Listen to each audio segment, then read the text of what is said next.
Assalamualaikum warahmatullahi wabarakatuh. Pada video pembelajaran kali ini kita akan membahas materi menentukan nilai limit fungsi trigonometri.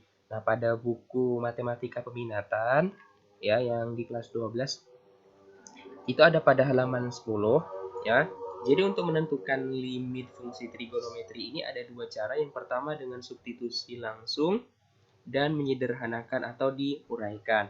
Nah, sebelum kita membahas materi ini lebih lanjut, ya, kita coba ingat kembali ya materi pada kelas 10 semester 2 yang berkaitan dengan tabel sudut istimewa. Nah, kita akan menggunakan tabel sudut istimewa ini untuk menentukan nilai limit fungsi trigonometri nanti.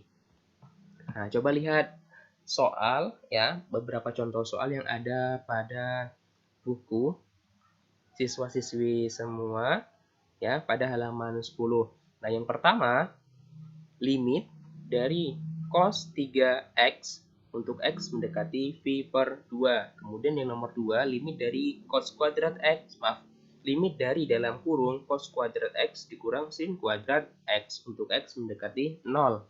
Soal nomor 3, limit dari sin x per cos kuadrat x untuk x mendekati v per 2. Soal nomor 4, limit dari cos x per tangen kuadrat x untuk x mendekati v per 4.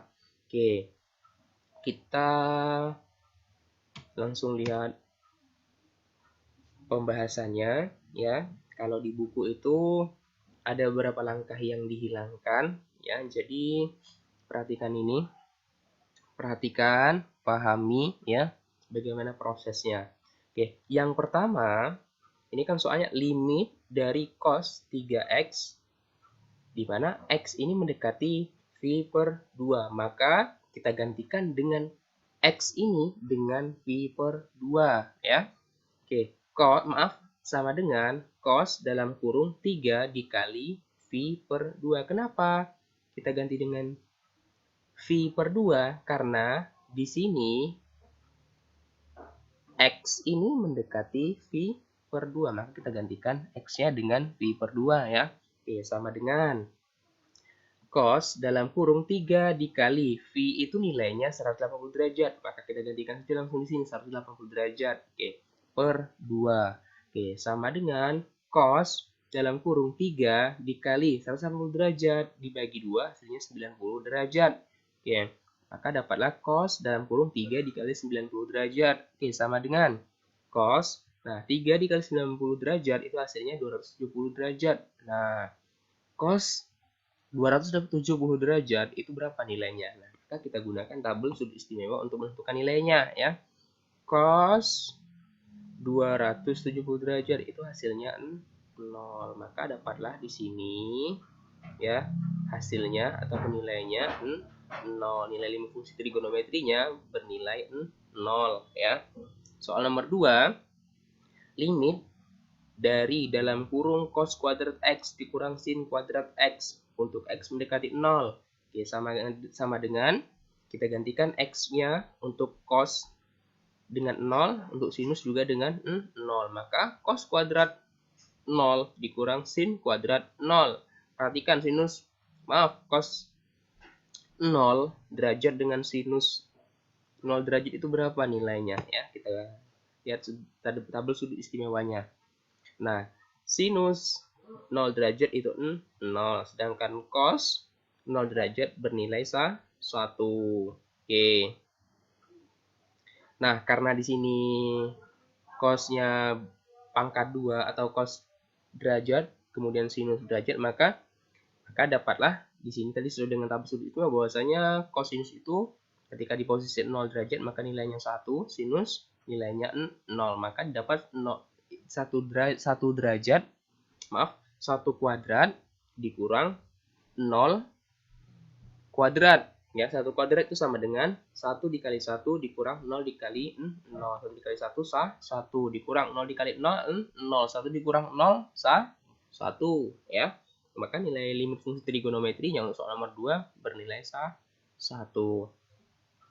Nomor 3, limit dari sin x per cos 2x untuk x mendekati v per 2. Oke, sama dengan sinus, ya, kita gantikan X-nya dengan V per 2 karena X-nya mendekati V per 2 ya.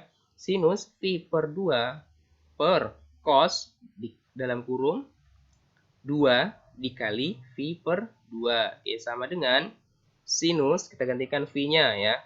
V itu kan nilainya 180 derajat, maka sinus 180 derajat per 2 per cos sinus ataupun cos dalam kurung 2 dikali 180 derajat per 2. Nah, karena ini posisinya sama, kemudian di dalam hal ini 2 membagi 2, maka ini bisa kita coret. Karena kan 2 dibagi 2 sah 1.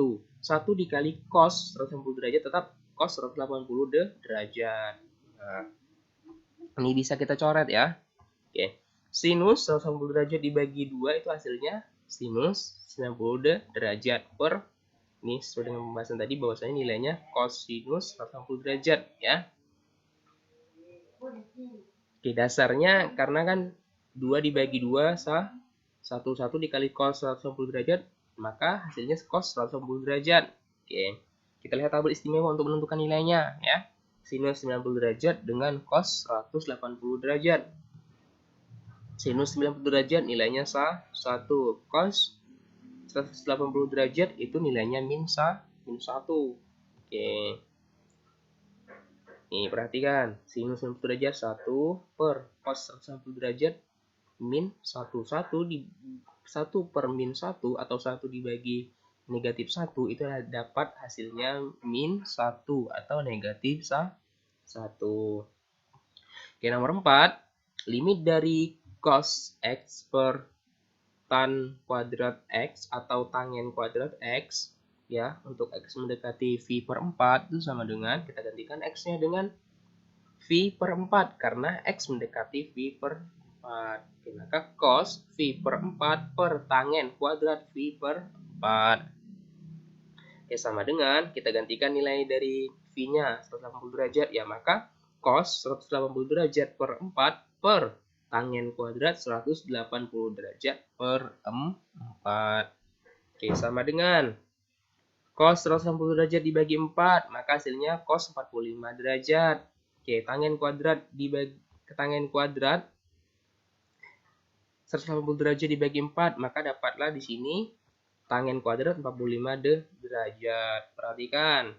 Cos 45 derajat, berapa nilainya? Cos 45 derajat ini 1 per 2 akar 2.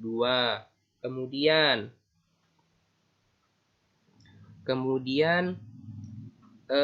tangen kuadrat 45 derajat. Oke, tangen 45 derajat. Ini dia, sah 1.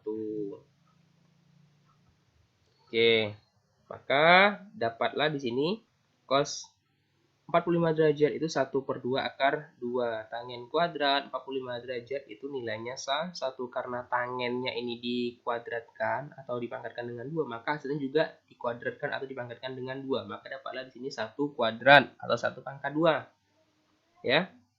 Oke, sama dengan 1 per 2 per sah 1. Kenapa dapat 1? Karena 1 kuadrat itu artinya kan 1 dikali 1. 1 dikali 1 hasilnya sah 1. Oke, 1 per 2 akar 2 per 1 atau 1 per 2 akar 2 dibagi dengan 1, maka hasilnya 1 per 2 akar 2. Oke, nah setelah ini silakan siswa-siswi sekalian kerjakan tugas rumah 3. Ya, di sini ada 5 soal. Nah, kerjakan dengan baik ya. Sebelumnya silakan dilihat videonya, dipahami, didengarkan di situ ya. Bagaimana proses cara mengolahnya ataupun cara menentukan nilai limit fungsi trigonometrinya. Ya, jika ada yang kurang dimengerti ataupun kurang dipahami, silakan ditanyakan. Oke, terima kasih. Assalamualaikum warahmatullahi wabarakatuh.